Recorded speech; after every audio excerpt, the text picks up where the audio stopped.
इयत्ता 5वी, कविता 3री, वल्हवार वल्हवा, भाग 1. नमस्कार विद्यार्थी मित्रांनो, आज आपण कवी वसंत बापट यांची वल्हवार वल्हवा ही कविता शिकणार आहोत. स्वातंत्र्य मिळण्याआधी तरुणांमध्ये ऊर्जा निर्माण व्हावी यासाठी होळी आणि वल्हवणे ही रूपके वापरून कवीने ही कविता लिहिली आहे. आता कवितेच्या ओळीचा अर्थ समजावून घेऊया. सुरुवातीच्या ओळींमधून कवी काय म्हणतात ते पाहूया.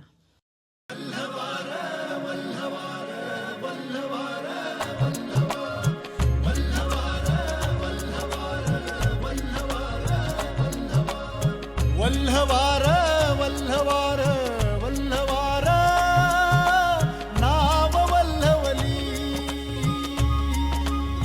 वल्हवार नाव वल्हवली. वल्हवार नाव वल्हवली.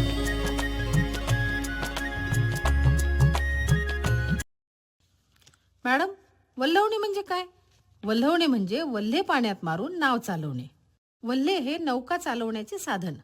कवी येथे म्हणत आहेत की तुम्ही होडी वल्हवा म्हणजे होडी पुढे न्या.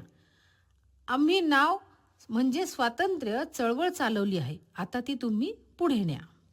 आता आपण पुढच्या ओळींमधून कवी काय सांगत आहेत ते पाहूया. नौका चाले कशी जलावरी जलावरी जलावरी. आहे सारा भार मुलांवरी मुलांवरी मुलांवरी. लहान वीर महान धीर. लहान वीर महान धीर. रोखील वादळ वल्हवार वल्हवली.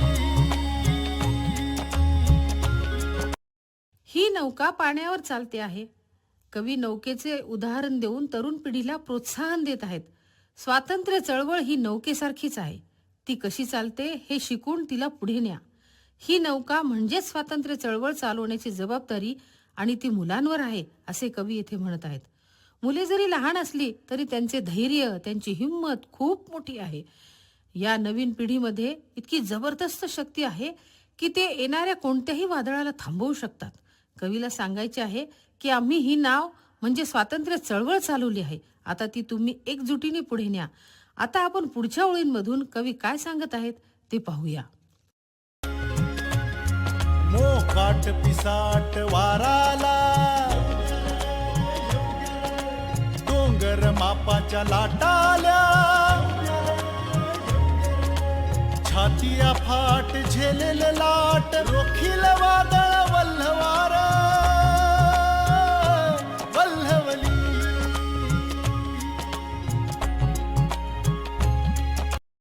मुलांनो, मोकाट म्हणजेच मोकळा, अफाट म्हणजेच प्रचंड. मॅडम, पिसाट म्हणजे काय? पिसाट म्हणजे वेड्यासारखा, जोरात.